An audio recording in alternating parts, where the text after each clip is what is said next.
हमारी जो क्लास 10 की एक्सरसाइज 1.1 है उसमें वो पहले सवाल में कहता है कि हमें जो कुछ उसने इक्वेशंस दी हैं उसको हमने क्या करना है, क्वाड्रेटिक स्टैंडर्ड फॉर्म में लेकर जाना है और साथ में ये भी बताना है कि कौन सी प्योर है और कौन सी प्योर नहीं है। तो सबसे पहले तो आपको स्टैंडर्ड क्वाड्रेटिक इक्वेशन का पता होना चाहिए। स्टैंडर्ड क्वाड्रेटिक इक्वेशन ऐसी होती है कि उसमें पहली वाली कि जो वेरिएबल की डिग्री होती है वो कितनी होती है 2। जो सेकंड वेरिएबल होगा यहाँ पे साइन बेशक प्लस हो माइनस हो नथिंग मैटर्स, लेकिन इसकी यहाँ पर जो वेरिएबल होगा उसकी डिग्री कितनी होनी चाहिए 1। और जो तीसरा होगा उसकी डिग्री कितनी होनी चाहिए, उसकी डिग्री कितनी होनी चाहिए 0, यानी कि x की power 0 which is equal to 1। ठीक है, यहाँ पर तो ये क्या हो जाएगा ax² plus minus bx plus minus c is equal to 0। तो अगर इस तरह की कोई क्वाड्रेटिक इक्वेशन है तो वो हमारे पास कौन सी होगी, स्टैंडर्ड फॉर्म में मौजूद होगी। ठीक है, स्टैंडर्ड फॉर्म में होगी। फिर हमारे पास प्योर क्वाड्रेटिक इक्वेशन क्या होती है कि इसी standard equation of quadratic equation में अगर हम क्या कर दें, b की वैल्यू को क्या कर दें 0 कर दें, तो हमारे पास क्या हो जाएगा c इज इक्वल टू 0, यानी कि ये वाली टर्म हमारे पास क्या हो जाएगी 0, b इज इक्वल टू 0। अगर हम यहाँ पे b 0 पुट कर देते हैं तो हमारे पास ये वाली टर्म क्या हो जाती है 0। तो हमारे पास कौन सी वाली टर्म बच जाती है ax² और ये वाली c वाली। ठीक है, साइन डज नॉट मैटर्स क्योंकि हम यहाँ पर प्लस का साइन भी हो सकता है माइनस का साइन भी हो सकता है। ठीक है, और तो ये वाली कौन सी फॉर्म होगी, pure quadratic equation, pure form होगी या प्योर क्वाड्रेटिक इक्वेशन होगी। सही हो गया।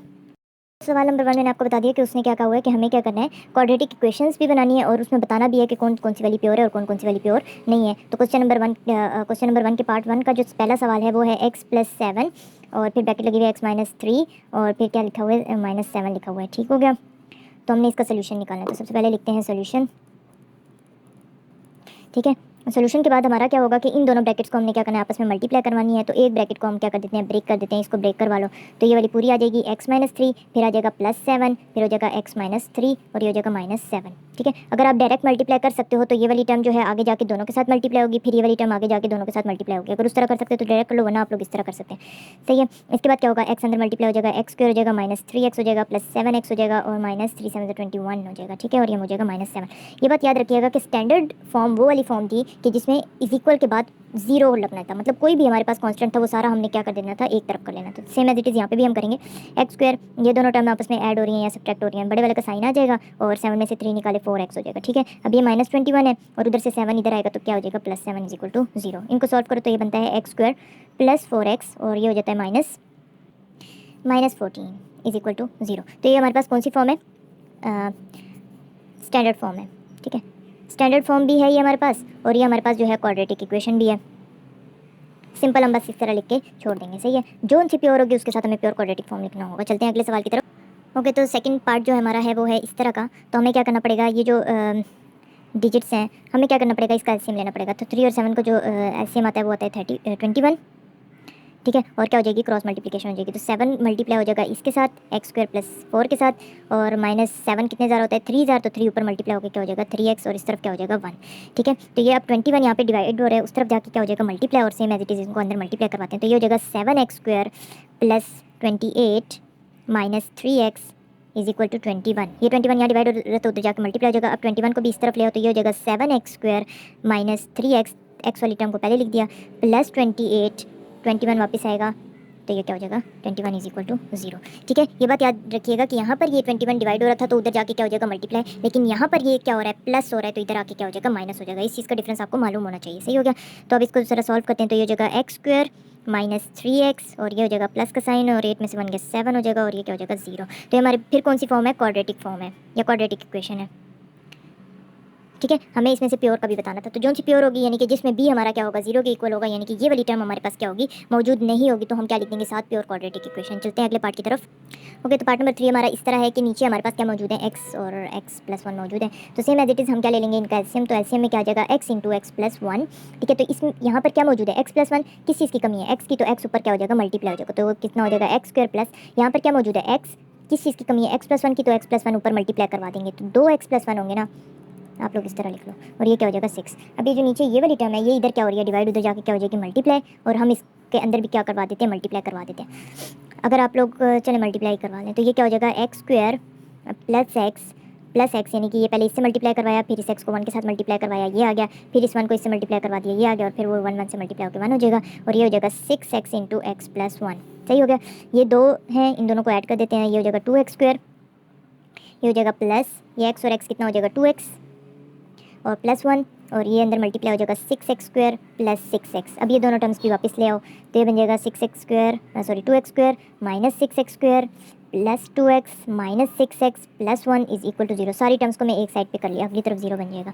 इनको सॉल्व करते हैं तो ये बन जाएगा -6 में से 2 गए 4x², और ये दोनों सॉल्व होंगे तो ये आ जाएगा माइनस, ये हो जाएगा फिर 4x और ये हो जाएगा plus 1 is equal to 0। Minus common लेके दूसरी तरफ मल्टीप्लाई करवा दो तो ये बन जाएगा -1 कॉमन ले लो तो ये बन जाएगा ये प्लस हो जाएगा, ये माइनस हो जाएगा, उस तरफ 0 हो जाएगा, ये उधर जाके ले जाओ तो ये क्या हो जाएगा, इधर क्या हो रहा है मल्टीप्लाई, उधर जाके डिवाइड कर दो तो 1 पे जब -0 पे जब -1 डिवाइड होगा तो वो क्या बन जाएगा 0। तो ये हमारा क्या हो जाएगा आंसर हो जाएगा। सही हो गया। तो अगर हम देखें तो फिर भी इसमें बी हमारी क्या है 0 के इक्वल नहीं है, तो ये हमारी क्या हो गई क्वाड्रेटिक इक्वेशन बन गई। सही हो गया। चलते हैं पार्ट 4 की तरफ। ठीक है, तो इसमें हम सबसे पहले ये कर लेते हैं कि ये जो टर्म है इसको हम पहले आगे ले जाते हैं। ठीक है, तो थोड़ी आसानी हो जाएगी हमारे लिए। x+4 यानी कि ये वाली इस तरह की टर्म बन जाएगी ना, फिर तो हमारे लिए थोड़ी आसानी इस तरीके से हो जाएगी। x-2 और ये +4 उधर जाएगा तो क्या हो जाएगा -4। अब हम उसी तरीके से क्या ले लेते हैं, एलसीएम ले लेते हैं तो ये बन जाएगा -2। अब देखो यहाँ पे x-2 मौजूद है तो किस चीज़ की कमी है, x की, तो x ऊपर मल्टीप्लाई हो जाएगा x² प्लस 4x हो जाएगा। माइनस यहाँ पर x मौजूद है, किस चीज़ की कमी है, x-2 की कमी है। मैं नीचे की बात कर रही हूँ तो x-2 की कमी है तो x-2 क्या हो जाएगा, ऊपर से मल्टीप्लाई हो जाएगा तो ये x-2 का होल स्क्वायर हो जाएगा। देखो 2x-2 जब दो नंबर आपस में डिवाइड हो रहे होते हैं यानी कि 2 और 2 आपस में क्या हो रहे होते हैं, मल्टीप्लाई हो रहे होते हैं, तो मैं इसको ऐसे भी लिख सकती हूँ। तो इसी तरह अगर x-2 और x-2 आपस में मल्टीप्लाई हो रहा होगा तो मैं उसको x-2 का होल स्क्वायर भी तो लिख सकती हूँ, तो मैंने ये होल स्क्वायर लिख लिया। इस तरफ क्या हो जाएगा -4। अब ये वाली टर्म इधर डिवाइड हो रही है, उधर जाकर मल्टीप्लाई हो जाएगी और इनको ज़रा सॉल्व करते हैं। ये बन जाएगा x² प्लस 4x और ये जो माइनस है ये ऐसे, और इस पर क्या लग जाएगा फार्मूला होल स्क्वायर का, तो ये बन जाएगा x² minus 4x plus 4 is equal to -4x into x minus 2। अब ये माइनस का साइन अंदर मल्टीप्लाई करवा दो और ये -4x भी अंदर मल्टीप्लाई करवा दो तो ये बन जाएगा x² plus 4x minus x² plus 4x minus 4 is equal to -4x² plus 8x। ये 4x इससे मल्टीप्लाई हुआ तो क्या बन जाएगा +8x। अब ये जो दोनों टर्म है इनको इस तरफ लिया तो ये बन जाएगा x² minus 4x² minus x², ये और ये वाली टर्म भी इधर ले आई तो ये प्लस हो जाएगी, सॉरी यहाँ पे माइनस में है तो इधर आके क्या हो जाएगी प्लस हो जाएगी, और ये प्लस 4x और ये आगे वाला 8x जब इधर आएगा तो -8x हो जाएगा, ये बन जाएगा -4 इज इक्वल टू 0। सारी टर्म्स हो गई 1 2 3 4 5 6 7 1 2 3 4 5 6 7। अब देखते हैं इनको, अब क्या हो रही है, कटिंग हो रही है, इसकी कटिंग इससे हो रही है, सही है। ये दोनों प्लस होके इससे क्या हो जाएंगे, कैंसिल हो जाएंगे, तो ये वाली टर्म क्या हो गई कैंसिल। अब बच क्या गई 4x² minus 4 is equal to 0। तो ये हमारे पास वो जो x वाली टर्म है वो क्या है, मौजूद नहीं है, यानी कि b हमारे पास क्या है 0 है, तो ये हमारे पास क्या हो गई प्योर क्वाड्रेटिक। और एक बात आप लोग याद रखें कि आप लोगों को अगर नहीं पता ये कैसे होगा तो प्लस और प्लस 4 और 4 8 हो जाएगा, ये +8x होगा और ये -8x, इसलिए क्या हो गया कैंसिल हो गया। इस तरह ये हमारा पार्ट कंप्लीट होता है। पार्ट नंबर 5 की तरफ चलते हैं। ये भी आसान सा सवाल है, बिल्कुल उन्हीं स्टेप्स पे चलेगा। सबसे पहले हमारा काम क्या होगा, एलसीएम लेना, तो x प्लस 4 हो जाएगा। ठीक है, यहाँ पे x प्लस 4 मौजूद है, कमी किस चीज़ की है, x की, तो x ऊपर के साथ क्या हो जाएगा मल्टीप्लाई हो जाएगा तो ये बन जाएगा x plus 3 x into x plus 3। यहाँ क्या है x मौजूद है, x प्लस 4 की कमी है तो x प्लस 4 को ऊपर से मल्टीप्लाई करवा दो, ये हो जाएगा x minus 5 into x plus 4 और इज इक्वल क्या हो जाएगा 1। अब हमारा क्या काम होता है, क्रॉस मल्टीप्लिकेशन करना। क्रॉस मल्टीप्लिकेशन कैसे होती है, इसके नीचे 1 मौजूद है, ये 1 उससे मल्टीप्लाई होगा और ये वाला इधर डिवाइड हो रहा है, इधर जाके क्या हो जाएगा मल्टीप्लाई। तो इसलिए मैंने बाकियों में यहाँ पे 1 मेंशन नहीं किया क्योंकि 1 उससे मल्टीप्लाई होगा, कोई फर्क नहीं होगा पड़ेगा। ठीक है, तो सिंपल क्या हो जाएगा, ये इधर मल्टीप्लाई डिवाइड हो रहा है, उधर जाके क्या हो जाएगा मल्टीप्लाई। बाकी टर्म्स लिखते हैं तो ये बन जाएगा x² प्लस 3x माइनस, बाहर फिलहाल रखते हैं तो अंदर वाली टर्म्स पहले मल्टीप्लाई करवा देते हैं। तो पहली ये इससे मल्टीप्लाई होगा, फिर यही x 4 से मल्टीप्लाई होगा तो क्या हो जाएगा +4x। अब ये -5 इससे मल्टीप्लाई होगा तो ये बन जाएगा -5x और ये माइनस का साइन आ जाएगा, 5 4 क्या हो जाएगा 20 और इस तरफ क्या हो जाएगा x इंटू एक्स प्लस 4। अब ये ब्रैकेट खुलवा देते हैं तो ये बन जाएगा x² plus 3x minus x² plus 4x, sign change होते जाएंगे, ये माइनस हो जाएगा, ये प्लस हो जाएगा 5x, ये हो जाएगा +20 is equal to x² plus 4x। अब इन दोनों टर्म्स को भी इस तरफ ले आओ तो ये बन जाएगा x² माइनस x²। देखो एक x² ये वाला, एक ये वाला, एक ये वाला इधर आएगा तो ये बन जाएगा। अब बना +3x plus 5x minus 4x और ये वाला जो 4x है ये इस तरफ आके क्या हो जाएगा -4x, पीछे बचा 20 इज इक्वल टू 0। टर्म्स गिन लेते हैं 1 2 3 4 5 6 7 8 1 2 3 4 और वो 8, सही। ये वाला इससे कैंसिल हो जाएगा, पीछे क्या बचा, ये x² है, सॉरी। ठीक है, ये x² था, ये वाला x² था। ठीक है, तो ये बना -x², ये +3 + 5 8 हो गया और ये क्या हो गया -8। लिख लेते हैं इस दफ़ा 8x minus 8x plus 20 is equal to 0, ये कैंसिल पीछे क्या बना, -x² + 20 इज इक्वल टू 0। ये भी ठीक है। अगर आप यहाँ से माइनस कॉमन लेते हो तो ये क्या बनेगा, -1 अगर हम कॉमन लेते हो x² - 20 इज इक्वल टू 0 हो जाएगा। ये यहाँ पे मल्टीप्लाई हो रहा है, उधर जाकर डिवाइड हो जाएगा, तो ये क्या बनेगा, ये बनेगा। तो यहाँ पर हम देखें तो हमारे पास जो x² x वाली टर्म है वो क्या है, 0 के इक्वल है, यानी कि b 0 के इक्वल है। तो ये हमारे पास क्या हो गई, प्योर क्वाड्रेटिक। तो लिख लेते हैं प्योर क्वाड्रेटिक इक्वेशन। सही है। चलते हैं पार्ट नंबर 5 जो पार्ट नंबर 6 जो कि हमारी इस एक्सरसाइज का सॉरी इस क्वेश्चन का क्वेश्चन नंबर 1 का लास्ट पार्ट होगा। पार्ट नंबर 6 लिखते हैं, x + 1 / x + 2 + x + 2 / x + 3 is equal to 25/12। सही हो गया। इसको जल्दी से चेक करते हैं। सबसे पहला काम हमारा एलसीएम लेना है।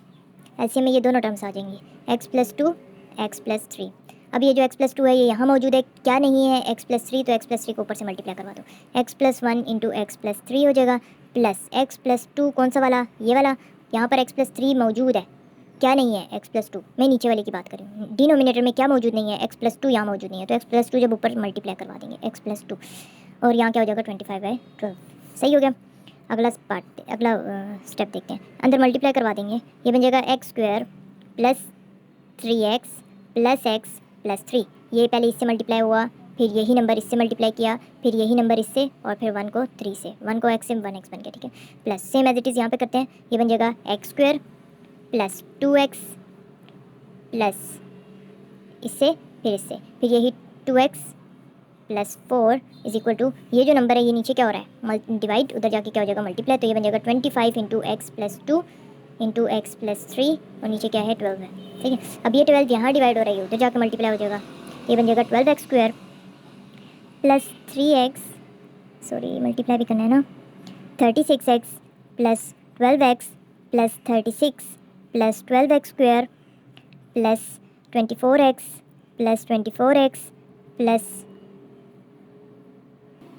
ओके प्लस 24x और 4 को जब इससे मल्टीप्लाई करेंगे कितना बनेगा 48। सही हो गया। इस तरफ भी देख लेते हैं, 25x + 2 और x + 3। सही हो गया। इनको जो ज़रा कम कर देते हैं, कम कैसे करेंगे कि जो सेम सेम वेरिएबल्स वाली हैं उनको एक साथ कर लेते हैं। ये 12 और ये 12 यानी कि x² वाली सिर्फ 2 ही हैं, तो ये क्या बन जाएगा 24x²। अब जो x वाली हैं वो एक 36 है, एक 12 है, एक 24 और 24। जल्दी से इसको कैलकुलेटर से कर लेते हैं, अगर आपको ऐसे प्लस करना आता है तो कर लें जल्दी से। तुम्हारा कितना आता है +96x। सही हो गया। ये वाली ये वाली ये वाली ये वाली ख़त्म हो गई। अब जो पीछे बच गया वो 36 बच गया और 48 बच गया। तो जल्दी से देखते हैं, 36 + 48 इट इज़ इक्वल टू 84। सही हो गया। अब जो इज इक्वल के बाद वाली टर्म्स हैं उनको आपस में मल्टीप्लाई कर देते हैं। एक क्या है x + 2 और x + 3 है, तो जल्दी से मल्टीप्लाई करते हैं। तो ये बनेगा क्या, x² + 2x + 3x 6। सही हो गया। अब ये 25 अंदर मल्टीप्लाई करवा दो, ये बनेगा 24x² + 96x + 84। ख्याल से ध्यान से x सब कुछ देख करना है, ठीक है। 25x² + 2 25 100x प्लस सॉरी 50 होता है, 2 5 10 50 50x प्लस 3 25 25x प्लस 6 25 150। सही हो गया। ये बनेगा 24x² plus 96x plus 84 is equal to 25x² plus, इन दोनों को प्लस कर देते हैं, 125x प्लस 150। अब इन सबको उस तरफ ले जाओ, ये बन जाएगा 24x² माइनस 25x², ये वाली में उधर गई, plus 96x minus 125x plus 84 minus 150 is equal to 0। इन सबको देखते हैं, यहाँ बनेगा -x², इनको सॉल्व करो तो बनेगा -29x प्लस, सॉरी ये भी माइनस का साइन होगा, बड़े वाले का साइन, और बाकी माइनस करते हैं तो ये बन जाएगा 6 और ये बन जाएगा 66 इज इक्वल टू 0। अब देखो तीनों के साइन माइनस है, हम कोशिश करते हैं -1 बाहर कॉमन ले लो, तो ये बन जाएगा x² plus 29x plus 66 is equal to 0। ये इधर क्या हो रहा है, मल्टीप्लाई उधर जाके डिवाइड होगा तो सिम खत्म हो जाएगा, उधर जाके क्या होगा, 0 के ऊपर -1 डिवाइड करो कोई वैल्यू नहीं आती, 0 ही आ जाता है। तो ये हमारे पास फिर से क्या हो गई, क्वाड्रेटिक। तो सिंपल लिख देंगे क्वाड्रेटिक इक्वेशन। सही हो गया। इस तरह ही हमारा क्वेश्चन नंबर 1 कंप्लीट हो जाता है। चलते हैं क्वेश्चन नंबर 2 की तरफ।